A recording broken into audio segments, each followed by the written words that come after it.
People that are under 10% body fat just do things differently. They do things unconsciously that people that aren't under 10% body fat don't always do. There's a certain level of, dare I call it, literacy in people that stay under 10% body fat. And that literacy translates into them just operating a little bit different. It's like going on in their CPU in the background, encouraging them to make these choices. So let me just give you what these simple choices are. I've got 9 of them. There's probably more, but let's just jump right into it. The first one, they prioritize NEAT, non-exercise activity thermogenesis. And they prioritize it without even realizing it. Let me just give you some simple math. Generally, when you go work out, you're probably gonna burn between 100 calories and 1,000 calories. I know it's a huge delta, big range there, but that's just to give you context. Like a lot of people aren't burning that many calories in their workouts. Non-exercise activity thermogenesis throughout the day, your simple NEAT, your fidgeting, your walking around, your dishes, your unconscious behavior, that adds up to thousands of calories. So people that are naturally under 10% body fat, or I shouldn't say naturally, but just end up there, they're conscious of this without really being conscious of it. For example, like when I'm walking around the house, I try to just be more active. It's hard for me to just be totally still. And even when I'm sitting still, I'm moving. It just becomes a little bit more natural. And maybe this is something that is a more personality trait driven, but it's still something that probably drives one of the biggest deltas in our calories between people that are under 10% body fat and people that are maybe struggling. Number 2 is one that might irritate some people, but you have to listen to the nuance here. People that are under 10% body fat naturally kind of throttle their fat intake. It doesn't mean that they say, oh, I'm gonna eat low fat. It means they know that gram for gram, fats store easier than carbs. Now, full disclaimer, if you're metabolically dysfunctional, you're insulin resistant, this could be different because carbs obviously can end up triggering an insulin spike that stays very high and that can impede fat loss. Slightly different situation. Okay, but let's look at a study that was published in the American Journal of Clinical Nutrition. This is a hallmark study. It's been around for a while and it's really awesome. It was a randomized controlled trial. It was inpatient setting and they had people consume either fats or carbohydrates in a surplus but equal amounts of calories of each. So let's just hypothetically say 500 extra calories of fat and 500 extra calories of carbs. What they found is that the carbohydrates, only about 75 to 85% of the excess stored as fat. Only, it's still a lot. Whereas with the fats, 95% of the excess stored as fat.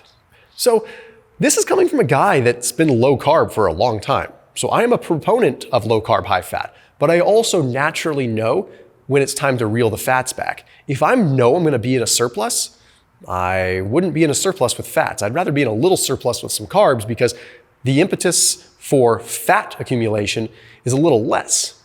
So what I mean by all of this when I say that people kind of have this natural unconscious habit, you can just feel, okay? People that are under 10% body fat, they reduce their fat intake a little bit when it's time to get a little leaner. Number 3 is not traditional sleep, but it's consistent bedtimes. I know people that are 6% body fat that sleep 5 or 6 hours a night. I know people that are 9% body fat that sleep 10 hours a night. Okay, point is that it's the consistent sleep timing. It's going to bed at the same time that seems to be the most important. And we're seeing that more and more and more. There's a study that was published in the American Journal of Health Promotion, had subjects go into an inpatient sleep setting for 7 nights, and they also used a bod pod to track their body fat percentage. What they found is that the more there was a sleep variance with which time they went to bed, a time variance there, the more that was correlated with fat accumulation. Now that's just one study. We do know from newer literature that going to bed at the same time every night is more important than the actual hours of sleep that you get, to a degree. If you're getting 2 hours, come on, that's not realistic. But it's one of these things that this is a habit. Look around at people that are 10% body fat. What are their habits? They're usually going to bed at like 9 or 10 p.m. They're consistent. Not people that are just 10% body fat for a couple months out of the year, but consistently. The fourth thing, and one of the most important things, because this is like the lens in which they look at the world. People that are under 10% body fat look at hunger differently. They embrace hunger.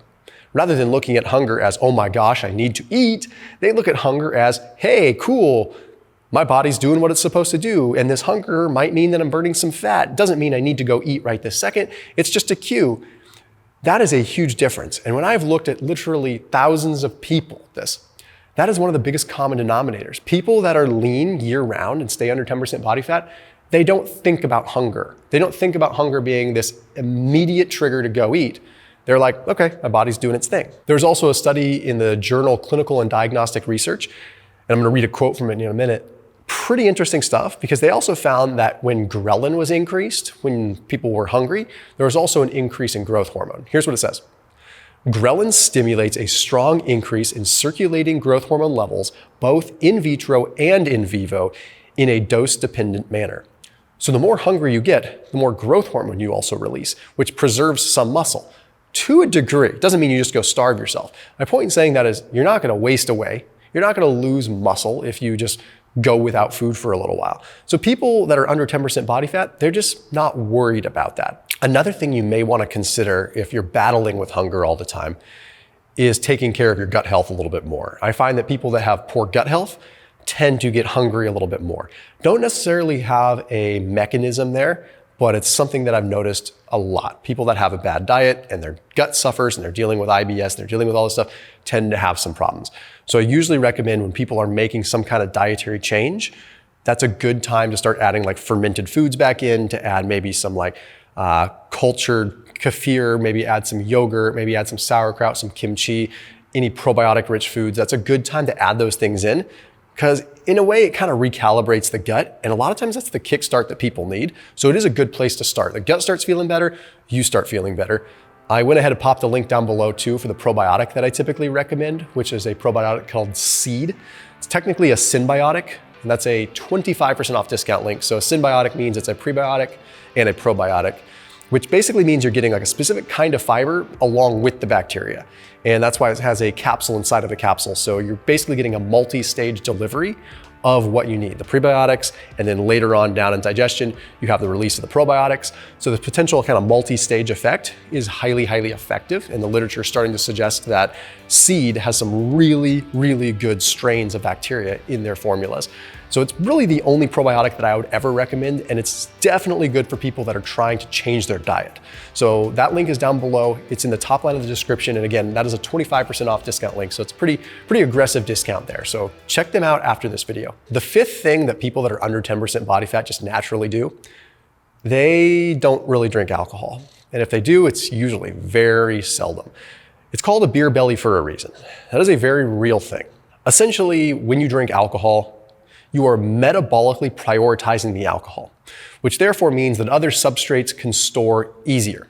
So if you're drinking a lot and drinking often, it's very easy for weight to pile on without even realizing it. Additionally, there's hormonal shifts that occur, there's cortisol spikes that increase. There's a lot of evidence to suggest that alcohol is very strongly associated with visceral fat accumulation, which may partially explain the beer belly. But we've also seen other literature, when you take a look at people that drink alcohol a lot, they just seem to have a larger waist to hip ratio. Now, that doesn't necessarily constitute visceral fat in that case, but it's kind of interesting that the distribution of fat seems to go to the abdominal region more in people that drink a lot of alcohol. Definitely not something you want if you're staying under 10% body fat. The sixth thing really could be number one, and that's prioritizing protein. But there's some newer evidence that you're gonna get excited about if you like your meat, because this is really interesting. There's a study published in Physiology and Behavior that is demonstrating now that protein might have a literal direct effect on fat burning, whereas before, sure, it has all these other benefits and satiety and thermic effect, but it might actually influence fat oxidation in its own way. So in this case, what they did is they measured people's fat oxidation, their rates of fat burning. And they had them do this before a 3-month period of a high protein diet and then afterwards. After being on a high protein diet for 3 months, the rates of fat oxidation increased, meaning the people were just burning more fat. When they exercised, their bodies burned more fat. Fat oxidation increased. Not to mention their fat percentage decreased and their fat mass decreased. The reason behind this, we don't really know. It may have to do with the fact that simply by consuming more protein, more lean body mass is able to be put on. Okay, protein in and of itself is a stimulus to put on muscle. You don't just need the training. Like just eating protein alone is a stimulus. So this could be part of the equation. But a direct effect on how much fat you oxidize and the rates of fat burning, that's cool. The seventh thing that you'll notice people that are under 10% body fat do, have you ever noticed they always have a water bottle with them? Some weirdos have a jug, but most people, they're always hydrating, always. And now there's some really cool evidence to suggest that hydration really does increase fat loss. There's a study that was published in the journal Nutrients. It looked at randomized controlled trials and the association between weight loss, fat oxidation, energy expenditure, and of course, how much water people would drink. What they found is that people that were metabolically inflexible, people that had like metabolic issues, when they increased their water intake, it literally increased their resting energy or their energy expenditure in general. Now, it still did this with healthy people, but not to the degree that it did with overweight, metabolically inflexible people. Simply drinking a bunch of water increased their energy expenditure, increased how many calories they were burning just by drinking water. What's interesting is they also noticed that fat oxidation increased significantly when they drank water and their carbs or insulin were low. Their glucose was low, their insulin was low. So people that are overweight, if you drink water in a fasted state, you can potentially get more fat burning. What's interesting is that after carbohydrates, drinking water is still very good for you, but it didn't have that same effect. It didn't have the impact on fat oxidation that it did if it was in a fasted or a low insulin state. This is very interesting. Very good news though. So hyperhydrate in the morning might be a really good solution overall. The eighth thing is you'll notice that they don't really think about carbohydrates being good or bad. The evidence is quite strong that carbohydrates don't really matter that much. Carbohydrates matter in the sense that you want to restore your muscle glycogen, and if you are training a lot, then the total sum of carbohydrates that you take in matters. But it doesn't matter when. It doesn't matter if it's pre-workout, it doesn't matter if it's post-workout that much anymore. As much as we hate to admit it because that's fun to talk about, all that really matters is, are you getting carbs in? And even then, carbs don't necessarily equate performance. There's plenty of literature that suggests that people that don't consume or don't add extra carbohydrates end up having really good performance, especially for a recreational person. This being said, if you are in the top like 2 or 3%, I think it does matter to add extra carbs in. I do think that that is an ergogenic aid, but I highly, highly doubt that you are really going to be pushing it all the way at the Olympic level if you're just watching my YouTube videos, right? You're probably just trying to look good. You're probably trying to, I don't know, maybe you're just, I don't know, have a little fun at the bar that you're not drinking alcohol at, something like that. Point is, it doesn't really matter how many carbs you have, or if you have them or if you don't. So people that are usually under 10% body fat, their diets kind of go like this. They're like, sometimes carbs, sometimes not. I'm not too worried about it. Lastly, and there's cool research on this, so you're gonna want to stick this one out. It's not that exciting. They eat real food. Okay, but check out this newer literature on ultra-processed foods compared to whole foods. It's gonna blow your mind. First off, a newer study published in Cell Metabolism had subjects go into an inpatient setting and they gave them equal amounts of calories at first of ultra-processed foods or whole foods. They ate the same amounts and then they allowed them to sort of eat ad libitum after that. Long story long, people that consume the ultra-processed foods, even in an isoenergetic setting at first, ended up eating 508 more calories per day. 508 per day. That means that's a pound a week. That's 4 pounds a month. That's 36 pounds a year. Just because they ate more and didn't even realize they were eating more. But let's pretend for a second that you didn't eat more, that you just ate ultra-processed foods, but you were still keeping your calories in check. Well, with this, we look at a study published in Food and Nutrition Research, and it looks at something called thermodynamic efficiency.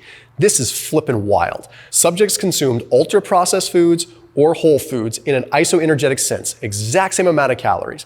And then they measured their overall energy expenditure and their fat oxidation and whatnot for 5 hours afterwards. Those that consumed the ultra-processed foods ended up having a caloric burn from that food, a thermic effect of about 73 calories. Those that ate the whole foods, 137 calories. That's a 64 calorie difference in how much they burned over the following 5 hours just because they ate whole foods. Because there is less efficiency. Processed foods are processed for you. Less enzymes are required. Less stuff is required. It's less energy. So you think 64 calories, for 5 hours isn't much? Well, let's pretend you ate 2 processed food meals per day instead of whole food meals. Okay, it's 128 calories. You do that for a week, and you're looking at, I don't know, 800 and some change. You do that for a month, you're at 3,584 calories. That's a pound, my friends. A pound of fat eating the same amount of doing whatever. That's 12 pounds a year. Let's say you have just one processed food meal per day instead of whole foods. That still adds up to 6 pounds a year. And you didn't eat anymore, you didn't do anything, you just gained 6 pounds. And you're like, I'm eating the same amount of calories. Well, because it's easier to assimilate, the work has been done for you, it's enabled your body, we are becoming the people on WALL-E all the way down to our literal digestion. Let's just do everything for the body so you can just be a blob. Don't be a blob. You don't have to be under 10% body fat, but you don't need to be like the guys on WALL-E. Okay. So the point is, don't be afraid of processed foods, but be cognizant that they're easier to store calories from. So these basic 9 things can be ingrained in your life, and they can change how you look, how you feel, and how you look at the world. I'll see you tomorrow.